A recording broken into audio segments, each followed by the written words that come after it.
Fala, atiradores! Tudo bem com vocês? Sejam bem-vindos a mais um vídeo, Hobby Airgun.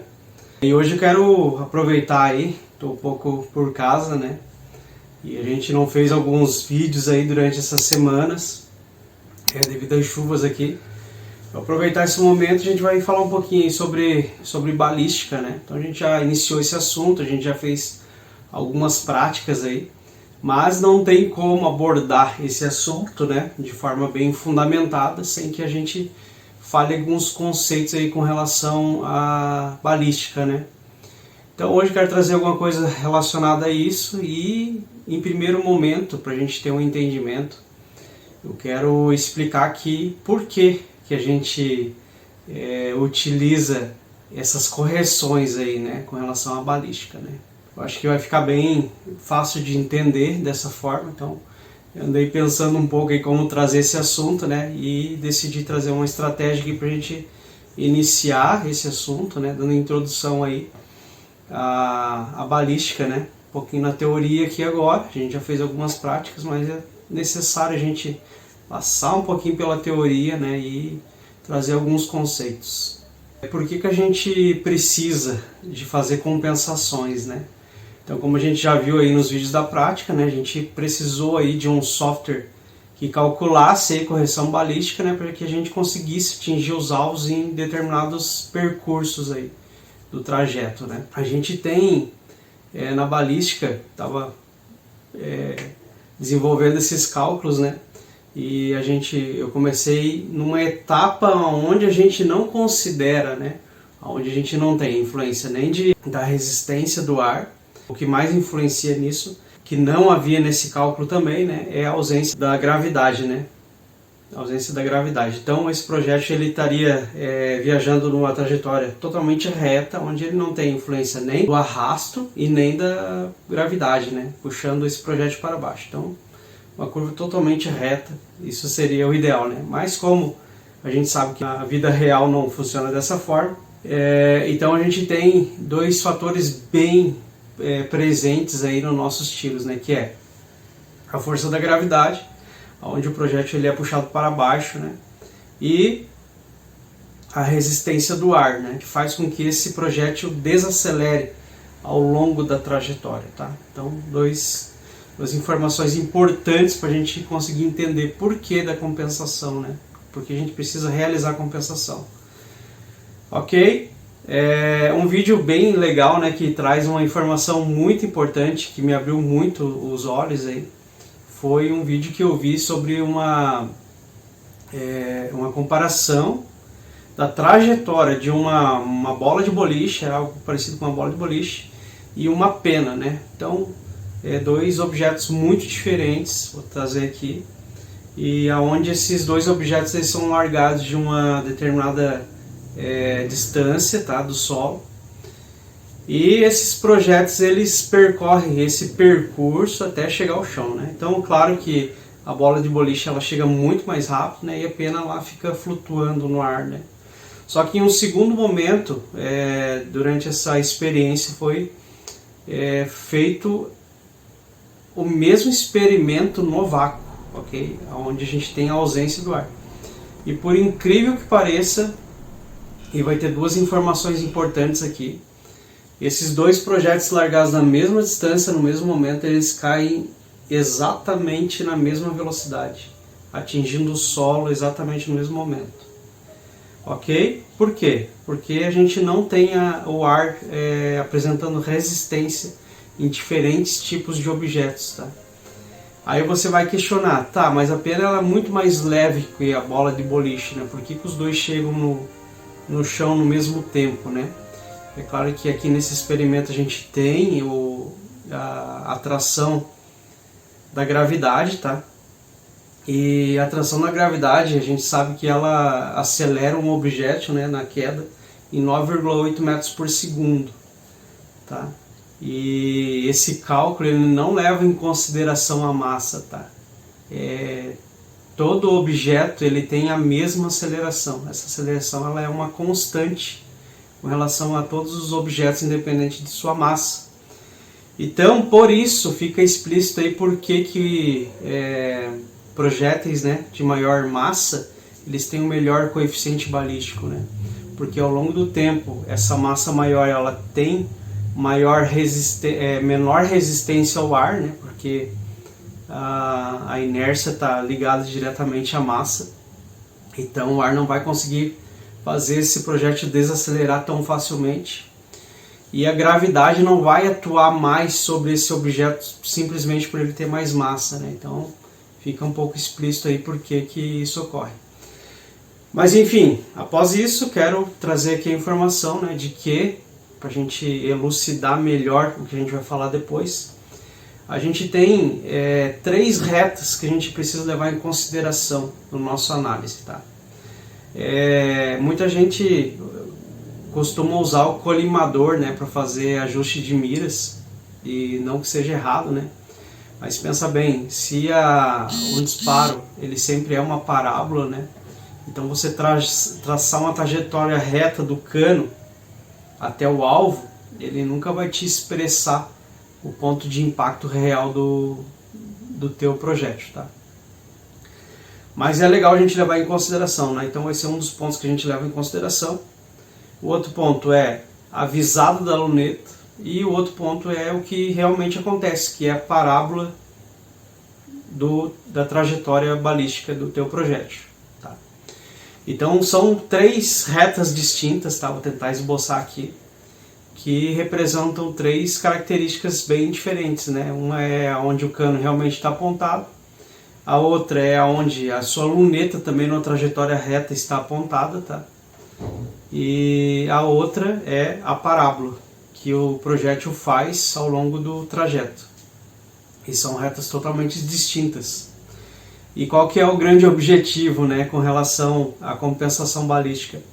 É você estimar o ponto de impacto da parábola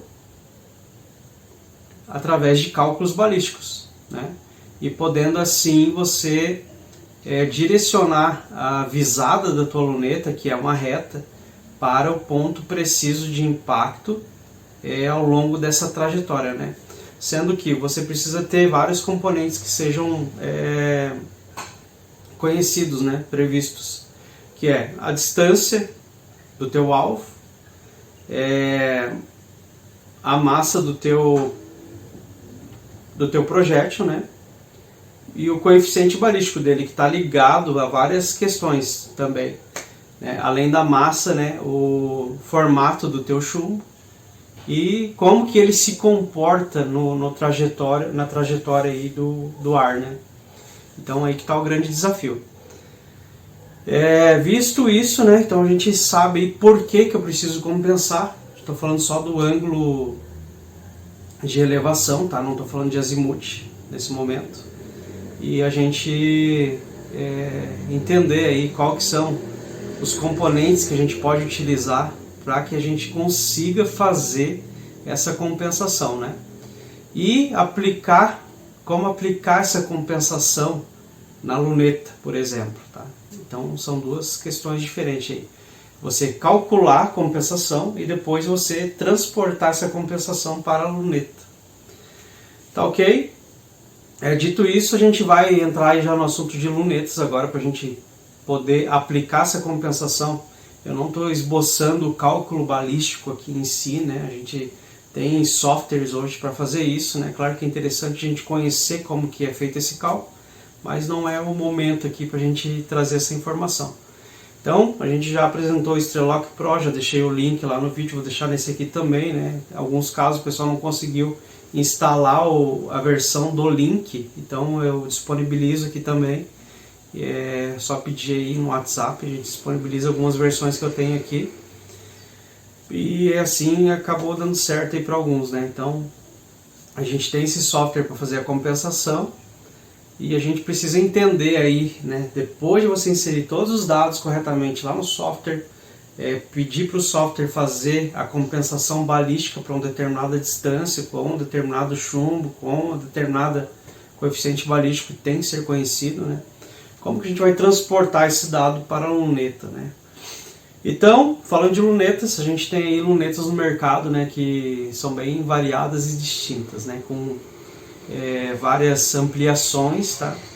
E essa ampliação, ela está ligada ou não ao retículo, tá? Falando aí de lunetas FFP e lunetas de segundo plano focal, né? Primeiro plano focal e de segundo plano focal. Qual que é a diferença, né? Só para esboçar aqui de uma forma rápida, né?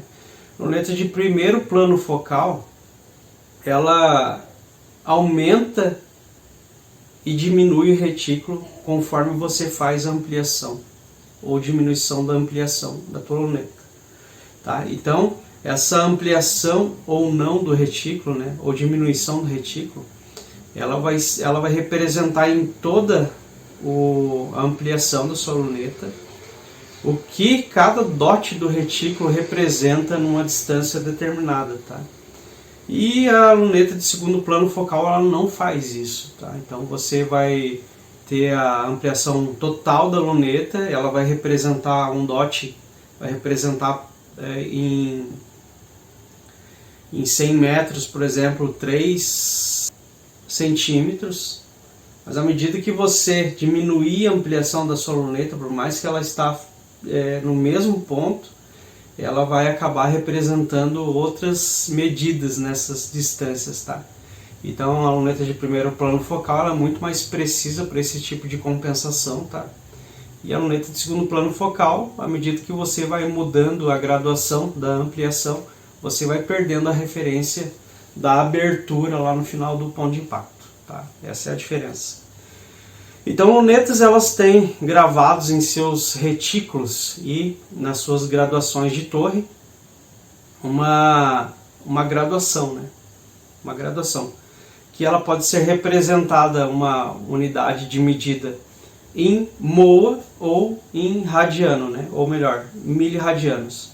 E essas unidades de medidas elas representam aí, graficamente, né, um ângulo, só que numa graduação do ângulo também, né, de uma esfera, representando a angulação de uma forma diferente, distinta uma da outra. Tá?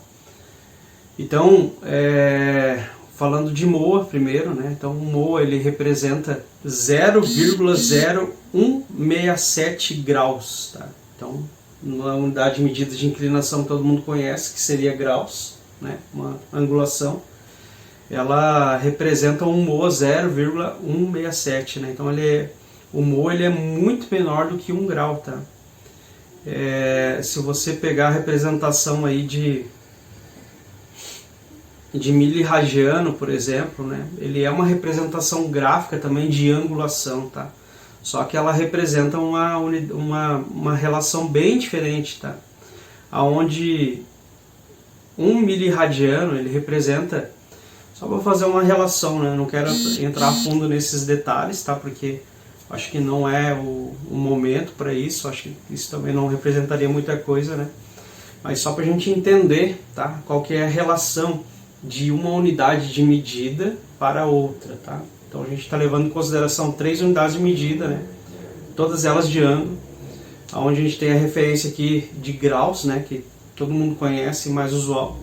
Mas o minutos de ângulo, né? Ele faz uma representação de um círculo, tá? De um raio inteiro.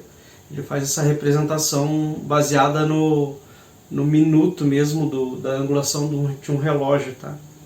E isso representaria em graus, né, 0,167 graus, tá? E o radiano, né, ele representa ele tem uma representação diferente, tá, do ângulo do círculo, onde ele representa um arco, tá? É uma fração também desse círculo, o arco, tá, que está ligado aí ao π e tal, mas é uma questão aí que a gente precisa ir um pouco mais a fundo, acho que não traria ganho para a gente discutir esse assunto, tá? Então são 3 unidades de medida de ângulo que representam uma graduação diferente uma da outra, tá? É só para entender isso. Mas o que é legal a gente entender, tá, para o nosso estudo, tá, sobre balística e compensação aí da parábola? Que esta angulação, tá, tanto de moa quanto de miliradiano, dependendo da sua luneta, ela representa lá no final da tua visada, né, levando em consideração aí 100 metros, por exemplo, tá? Ele representa uma abertura lá no final dos 100 metros, tá? Onde a gente consegue saber com exatidão quanto que a gente consegue compensar lá no final dos 100 metros. Ok? Então, para isso que servem essas graduações, tá? Onde o MOA em 100 metros ele representa 2,90 e alguns centímetros, tá? 2,91, se eu não me engano. Quase 3, o pessoal não leva muito em consideração as casas decimais, né? E já arredondo para 3 graus, tá? Então o MOA representaria aí 2,9 centímetros a 100 metros, tá? Então essa abertura de angulação lá nos 100 metros ele representa 2,9 centímetros. E onde em 100 jardas isso representaria 1 polegada, tá? Consideração miliradiano, né? Então ela tem uma tabela que eu vou deixar aqui para vocês também acompanhando, né? E à medida que a gente vai levando em consideração uma distância maior, é claro que essa angulação ela vai representando um valor maior em distância, né, da trajetória reta com relação à compensação, tá? Então, por que a gente precisa saber disso, né? O software, no caso do Strelok Pro, ele tem essa informação dentro dele, né? Então, quando ele diz, você precisa fazer tantos cliques na torre da tua luneta, onde previamente você configurou lá que a graduação dela cada clique representa, por exemplo, 1/4 de MOA ou 1/8 de MOA. Então, através disso, o software vai saber quantos cliques você vai ter que dar para você compensar tantos centímetros lá no final do teu trajeto, do teu tiro, tá? Então, simplesmente é isso, tá? Não tem nada muito complexo, tá? As torres, elas têm essas graduações, onde elas representam, né, uma angulação, e se a gente for aplicar um cálculo para saber o que isso vai representar lá no final da trajetória, a gente tem até uma tabela aí para acompanhar, tá? E isso pode ser calculado facilmente, isso é totalmente equacional, né? E essa angulação foi desenvolvida ao longo dos tempos, aí, estudos, né? E é claro que, assim como unidades mais simples, como distância, elas têm padrões diferentes para ser expressos em determinados países. É claro que a angulação aí também tem vários padrões, né? Que são utilizados em vários países. Então, por isso que vem luneta para cá com graduação em MOA, tem luneta que vem com graduação em miliradiano, por exemplo.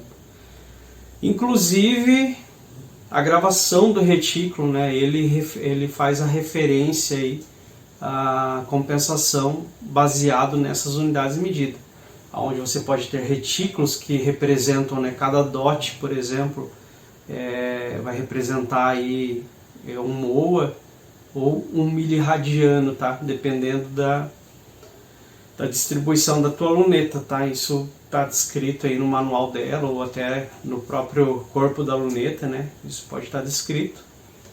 E o software também, ele tem a representação de vários modelos de lunetas, né? Então, por exemplo, a minha Vector Optics Sentinel, ele tinha lá exatamente o retículo desenhado, né? E o software já vai saber que cada dot representa. Porém, como a Sentinel ela é segundo plano focal, né, dependendo da ampliação que eu esteja utilizando, ela vai representar valores diferentes. Então não tem muita representação com relação à precisão, tá? Nesse caso do segundo plano focal. Apenas se você estiver usando ela totalmente ampliada, né? Porém, né, como o software ele sabe essa graduação, né, se você informar para ele que você está utilizando a Sentinel, por exemplo, com 20x de ampliação, ele já vai te atualizando no retículo lá dentro do software, né, quanto que isso representaria em cada distância, tá? Bem legal isso do aplicativo também. Tá ok? Só para a gente entrar um pouco no assunto teórico, né, e trazer algumas informações importantes, e daqui para frente a gente tenta continuar aí mais na prática, tá ok?